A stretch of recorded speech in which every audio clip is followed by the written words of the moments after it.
మీ ప్రభుత్వ అవినీతిని ప్రశ్నిస్తే దేశద్రోహమా? పరిపాలన అంటే ప్రశ్నించే గొంతుకలకు సంఖ్యలు వేయడమా? పరిపాలన తెలుగు రాష్ట్రాల్లోని జర్నలిస్టుపై మీకెందుకింత కక్ష? చంద్రబాబుపై వైఎస్ఆర్సీపీ అధ్యక్షుడు వైఎస్ జగన్ మండిపాటు. బీసీ వర్గానికి చెందిన సీనియర్ జర్నలిస్ట్ పూడి శ్రీహరి చేసిన తప్పేంటి? అతనిపై అక్రమ కేసు ఏంటి? ఇంట్లో సోదాలు ఏంటి? అతను ఏమైనా ఉగ్రవాద లేకపోతే టెర్రరిస్టా? మరి మీరు పెడుతున్న పోస్టులకు రోజు ఎంతమందిని అరెస్ట్ చేయాలి?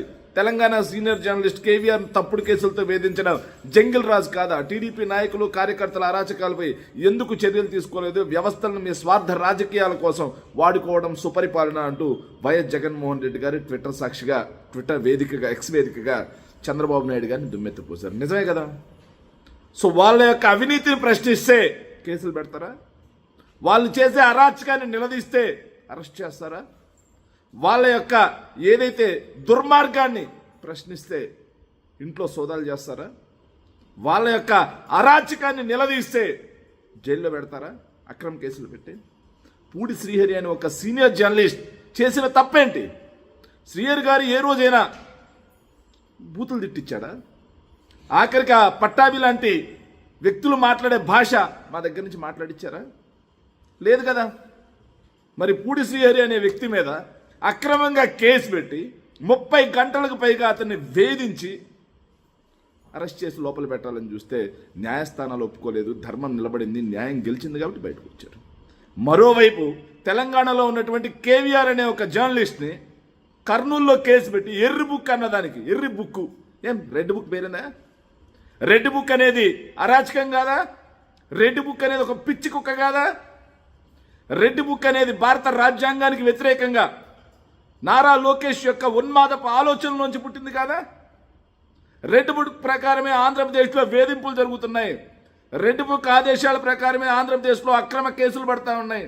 రెడ్ బుక్ ఆదేశాల ప్రకారమే వైఎస్ఆర్ కాంగ్రెస్ పార్టీ నాయకుల ఇళ్ల మీద, ఆస్తుల మీద దాడులు జరుగుతున్నాయి. ఆఖరికి రషీద్ లాంటి వ్యక్తుల హత్యలు కూడా జరిగాయి.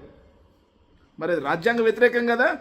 ముందు ఆ సృష్టికర్త, రెడ్ బుక్ రాజ్యాంగ సృష్టికర్త అయినటువంటి నారా లోకేష్ కదా బొక్కలేయాలి. వేయకుండా దాన్ని ప్రశ్నించినందుకు, ఎర్రి బుక్ అన్నందుకు కేవీఆర్ మీద ఆల్రెడీ కర్నూలులో కేసు పెట్టి ఇప్పటికే వేధించారు. 3rd డిగ్రీ ప్రయోగించారు. అది చాలదన్నట్టుగా నిన్న విజయనగరం నుంచి మళ్ళీ పోలీసులు, తెలంగాణ సమాజం, తెలంగాణ జర్నలిస్ట్ సోదరులు వాళ్ళు గట్టిగా పోరాటాలు పురిటిగడ్డ కాబట్టి తెలంగాణ జర్నలిస్ట్ సోదరులు కేవీఆర్కి గట్టిగా నిలబడి ఎదురు తిరగడంతో పోలీసులు తుర్రుమని వెనక్కి వచ్చినటువంటి పరిస్థితి. ఆంధ్రప్రదేశ్ పోలీస్ వ్యవస్థ ఏ రకంగా అధపాతాళానికి పడిపోయింది, ఆంధ్రప్రదేశ్ పోలీస్ వ్యవస్థ రెడ్ బుక్కి ఎలా దాసోహం అయిపోయింది అన్నానికి నిదర్శనం కాదా? దేశవ్యాప్తంగా ఆంధ్రప్రదేశ్ రాష్ట్ర పోలీసుల పరువు గంగలో కలిసిపోయినట్టు మాట వాస్తవం కాదా?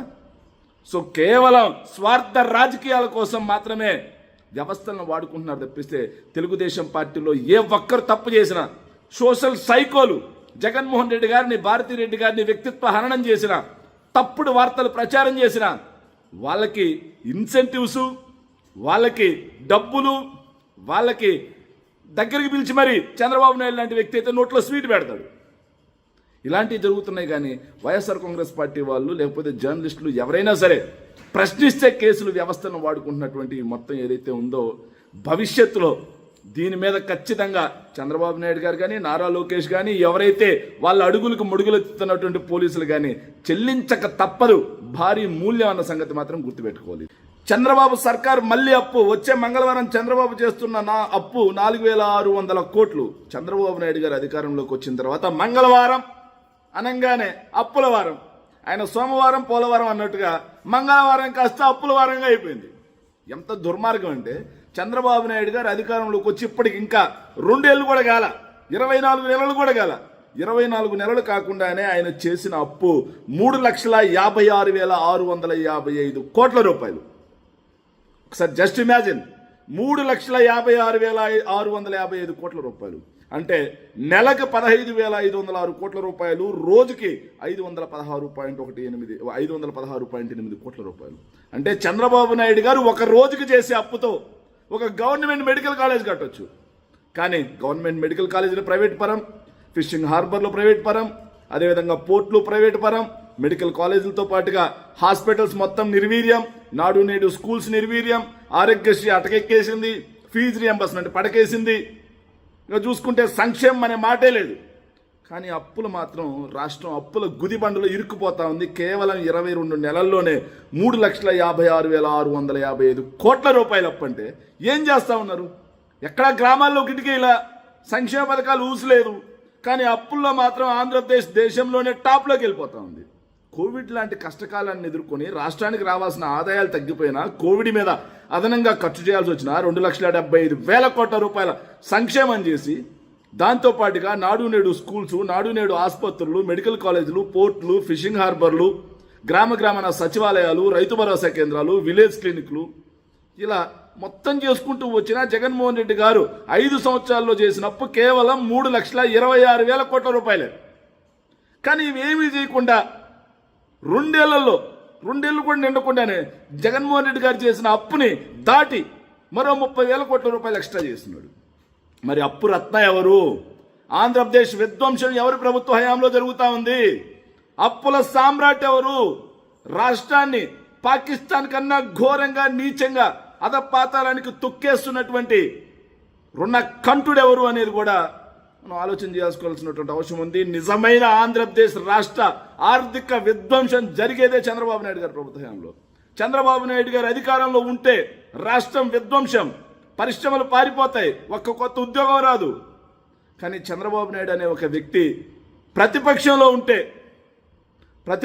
ఉంటే రాష్ట్రం అభివృద్ధి చెందుతుంది, అధికారంలో ఉంటే రాష్ట్రం గబ్బు పట్టిపోతుంది అనడానికి నిదర్శనాలే ఇవన్నీ. Thank you. మైనింగ్ మాఫియా కాటు నాగులకొండకు చెడు. కాకినాడ జిల్లా వంతాడ ప్రాంతంలో భారీగా అక్రమ మైనింగ్, లాటరైట్ అక్రమ తవ్వకాలతో తరిగిపోతున్న కొండ. రోజుకు 35 నుంచి 45 టన్నుల తరలింపు, 25 నెలల్లోనే లక్షల టన్నుల విలువైన ఖనిజం మాయం, ముఖ్యనేత అండతో 1000 కోట్లకు పైగా దోపిడీ. ఇదేం కామన్ వార్తే కదా. చంద్రబాబు నాయుడు గారు అధికారంలోకి వచ్చిన తర్వాత కాదేది వాళ్ళ దోపిడీకి అనర్హం. ఎందుకంటున్నామంటే చంద్రబాబు నాయుడు గారు అధికారంలోకి వచ్చిన తర్వాత ఎలాంటి వార్తలు చూసామంటే పోలవరం రైట్ మెయిన్ కెనాల్ మీద,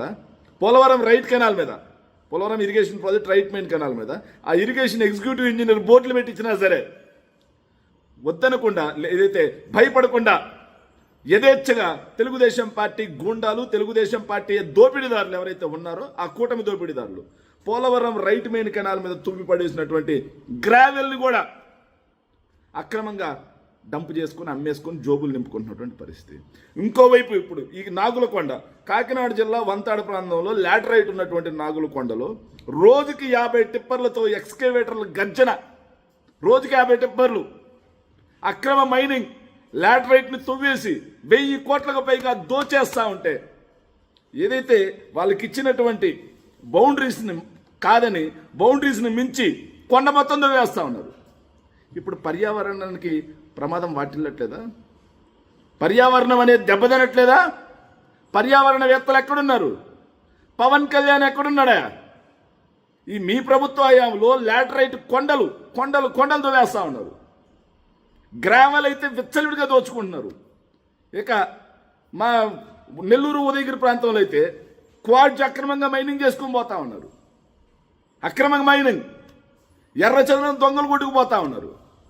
సో ఈ ప్రభుత్వం అధికారంలోకి వచ్చిన తర్వాత దొంగలు, దోపిడీదారులు, కబ్జాదారులు, ఇంకోవైపు చూసుకుంటే మైనింగ్ మాఫియా, మట్టి మాఫియా, ఇసుక మాఫియా, వీళ్ళు మాత్రమే దోచుకుపోతా ఉన్నారు తప్పిస్తే దాన్ని అరికట్టడంలో చంద్రబాబు నాయుడు గారు కానీ, హోంమంత్రి కానీ, మైనింగ్ మినిస్టర్ కానీ, లేకపోతే పవన్ కళ్యాణ్ డిప్యూటీ సీఎం కానీ వీళ్ళెవ్వరూ కూడా ఒక్కడికి కూడా ముందుకేరు.